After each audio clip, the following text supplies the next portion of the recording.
علی بن یقین ساتویں امام کہتے ہیں جاؤ ہارون رشید کے دربار میں، اعلان کر کے جاؤ گے کہ تم شیعہ ہو، اعلان کر کے جاؤ گے تو تمہیں وہاں پر ورود ہی نہیں ملے گا، کوئی بات نہیں، تقیہ کی نقاب کے ساتھ جاؤ وہاں پر، مگر کس لیے؟ بہت امپورٹنٹ میسج ہے آج ان تمام دوستوں کے لیے اور افراد کے لیے کہ جو کسی بھی طریقے سے سوسائٹی کے اندر انفلوئنس کرنے کا حوصلہ رکھتے ہیں، گنجائش ان کے پاس موجود ہے، کسی بھی منصب پر وہ فائز ہے، چاہے وہ بیوروکریسی میں ہے، چاہے کسی اور جگہ پر ہے۔ توجہ کی ساتویں امام کہتے ہیں جاؤ وہاں پر، جاؤ دربار کے اندر جاؤ، مگر کیوں جاؤ؟ بڑی گاڑی حاصل کرنے کے لیے، بہت بڑی تنخواہ لینے کے لیے، بہت زیادہ مراعات لینے کے لیے؟ حلال سے مل جاتی ہے، ہمیں اعتراض نہیں ہے، مگر جانے کا مقصد یہ نہیں ہونا چاہیے، جانے کا ٹارگٹ آبجیکٹو یہ نہیں ہونا چاہیے۔ تو پھر جاؤ کس لیے؟ کہ جاؤ اس لیے کہ جا کر وہاں پر ہم یہ نہیں کہتے کہ غیروں پر ظلم کرو، اپنوں پر ہونے والے مظالم کو جس حد تک کم کر سکتے ہو کم کرو۔ امام کی نصیحت اور ہدایت کا خلاصہ یہی ہے، ہم نہیں کہتے غیروں پر ظلم کرو ورنہ تو تم میں اور ان میں کیا فرق ہو جائے گا۔ ہم ظلم کا پیغام نہیں دیتے، کسی پر ظلم مت کرو، کسی غیر پر ظلم مت کرو، مگر جو اپنے ہیں ان پر ہونے والے مظالم اس کو جتنا کم کر سکتے ہو کم کرو۔ اگر تم یہ کرنے میں کامیاب ہو گئے تو یہ وہاں پر کام کرنے کا کفارہ ہوگا، اسے پروردگار عالم عبادت کے طور پر قبول کر لے گا۔ اور میں زیادہ تفصیل میں نہیں جاتا، وہ واقعہ یقیناً آپ نے سنا ہوگا کہ علی بن یقین ایک موقع پر ذرا سی لغزش کر دی، ممکن تھا ایک مومن آیا اور ملاقات سے انکار کر دیا، تو ساتویں امام پھر ایک مرتبہ اب کاظم نہیں ہے، اب کاظم نہیں ہے، علی بن یقین ملنے کے لیے آئے مدینہ منورہ میں اور امام نے ملنے سے انکار کر دیا، میرے پاس تمہارے لیے وقت نہیں ہے۔ ارے مولا، میں آپ کا ماننے والا، آپ کا چاہنے والا، آپ پر جان نچھاور کرنے والا ساتویں امام، آپ کے پاس میرے لیے وقت نہیں ہے؟ یقیناً مجھ سے کوئی کوتاہی ہوئی ہے۔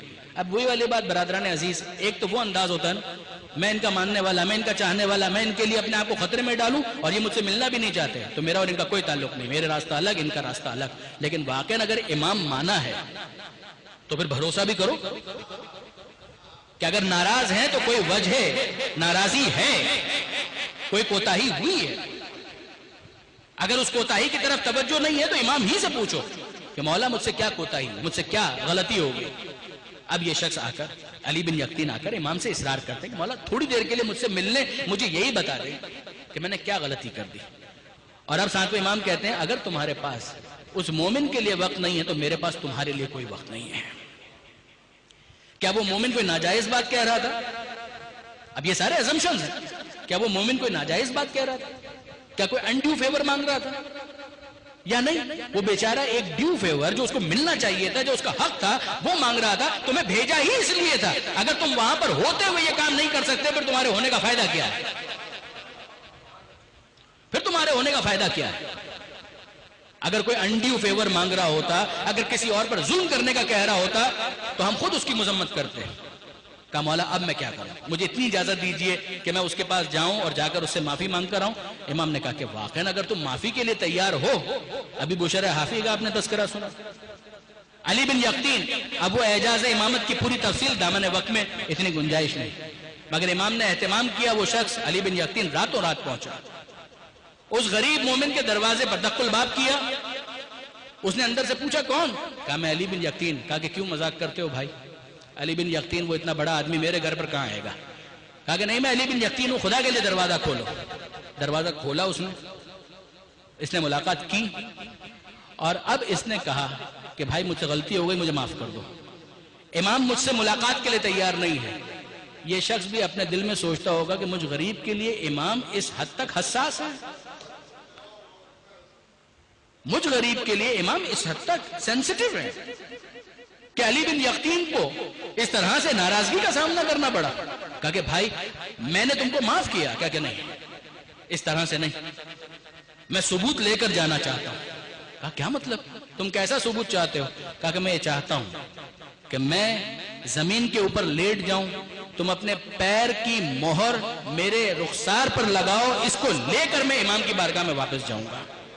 یہ ہے توبہ جو فقط سرسری خالی توبہ نہیں ہے، جس کے ساتھ واقعاً ایک جینوئن توبہ ہونے کا احساس ہوتا ہے. تو وہ کہتا ہے کہ تم مومن ہو. جب امام تمہارے بارے میں اتنے حساس ہیں تو تمہارے ایمان کے بارے میں کیا شک ہو سکتا ہے؟ ایک ایسے مومن کے بارے میں مجھ سے کوتاہی ہو گئی، غلطی ہو گئی، میں چاہتا ہوں کہ پورا کفارہ ادا کروں. اپنے پیر کی مہر، اپنے تلووں کی مہر میرے رخسار پر لگاؤ. نہیں چاہتا تھا، یہ شخص نہیں چاہتا تھا. علی بن یقطین نے کیا کچھ کیا، کتنے واسطے دیے، جس کے بعد وہ راضی ہوا اور اس نے یہ کام کیا. اور اب جب یہ پلٹ کر واپس آیا ہے اسی اعجاز کے ذریعے سے جس کا حامل کچھ دیر کے لیے امام نے اسے بنایا تھا، واپس آیا تو پہلے کیفیت یہ تھی کہ یہ ملنا چاہتا تھا، امام انکار کر رہے تھے. اور اب کیفیت یہ ہے کہ امام کے دروازے پر اسے انتظار کیسا، خود امام دروازے کے باہر آ کر اس کا استقبال کر رہے تھے.